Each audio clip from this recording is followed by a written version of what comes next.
கல்வியில் சிறந்த தமிழ்நாடு, எத்தனை கல்வியில் சிறந்த பேரறிஞர்கள் அந்த மாநாட்டில் பங்கேற்று அந்த நிகழ்வில் பங்கேற்று என்னை கேட்டால் அது ஒரு பாட்டு வெளியீட்டு விழா மாதிரி இருந்தது. ஆங்கிலத்தில் உங்களுக்கு புரியுற மாதிரி சொல்லவாருன்னு ஆடியோ ஃபங்க்ஷன் மாதிரி இருந்தது. தங்கச்சி, கல்வியை பற்றி பேசுறதுக்கு கல்வித்துறையில் சார்ந்த எங்கள் ஐயா ஜவஹர் நேசனை பேச வைக்க வேண்டியதானே. பிரின்ஸ் கஜேந்திர பாபுன்னு ஒருத்தர் இருக்கிறாப்ல, அவரை பேச வைங்க. கல்வியில் சிறந்தவர்கள் இந்த நாட்டில் யாருமே கிடையாது. இருக்காங்களா இல்லையா? இருக்காங்கல்ல, அவங்கள யாராவது பேச வைக்க வேண்டியதானே.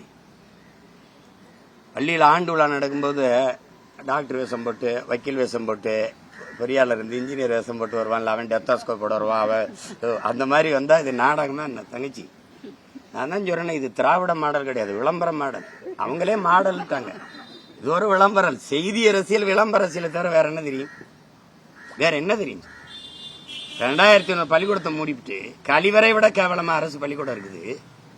கல்வியை முதலாளிகளின் லாபம் ஈட்டுற கடையா திறந்து விட்டுவிட்டு கல்வியில சிறந்த தமிழ்நாடுன்னா இப்ப பாடுன என் பாட்டன் பாரதியை உதைக்கிறதா இவங்களை உதைக்கிறதான்னு தெரியல. என்னது கல்வி சிறந்த தமிழ்நாடுன்னா என்னதுல சிறந்திருக்கு? 50,000 பேர் தாய்மொழியில தேர்வு எழுத வரல 10th படிச்சுட்டு வெளியில வர, பட்டம் படிச்சுட்டு வெளியில வரவனுக்கு தாய்மொழி எழுத படிக்க தெரியல. என்ன சிறக்குது கல்வியில? என்ன சிறக்குது? என்ன சிறக்குது சொல்லுங்க. ஒரு வகுப்பு போய் படிக்கணும்னா பணம் இவ்வளவு கட்டணும். முதலாளிகளினுடைய லாபம் ஈட்டுற சந்தையாக்கி விட்டுட்டு கல்வியில சிறக்குது தமிழ்நாடுன்னு. அதுல பாத்தீங்கல்ல, 5 நாளும் சாம்பாராம், எல்லாத்துக்கும் ஒரே டிஷ்ஷா. தங்கச்சி, இது ஒரு உப்மா கம்பெனி தங்கச்சி.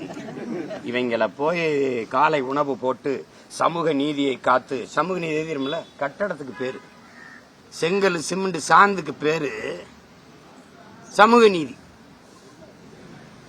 அதுவும் தாழ்த்தப்பட்ட பிள்ளைகள், ஆதி தமிழ் பிள்ளைகள் அமர்ந்து படிக்கிற கட்டடத்துக்கு பேரு சமூக நீதி. சமூக நீதியை காப்பாத்தினா சமமா உட்காந்துல எல்லாம் படிக்கணும். என்னையா உன் சமூக நீதி? சமகால நீதி. கட்டடத்துக்கு பேரு சமூக நீதினு வச்சா சமூக நீதி வந்துருமா? வந்துருமா? ஏன் பிசி எம்பிசி எல்லாம் படிக்கிற விடுதியில் இவங்களை ஒன்னா உட்காந்து படிக்க வையா, அது சமூக நீதி, சமத்துவம், சகோதரத்துவம். அதை சாதிக்க முடியல.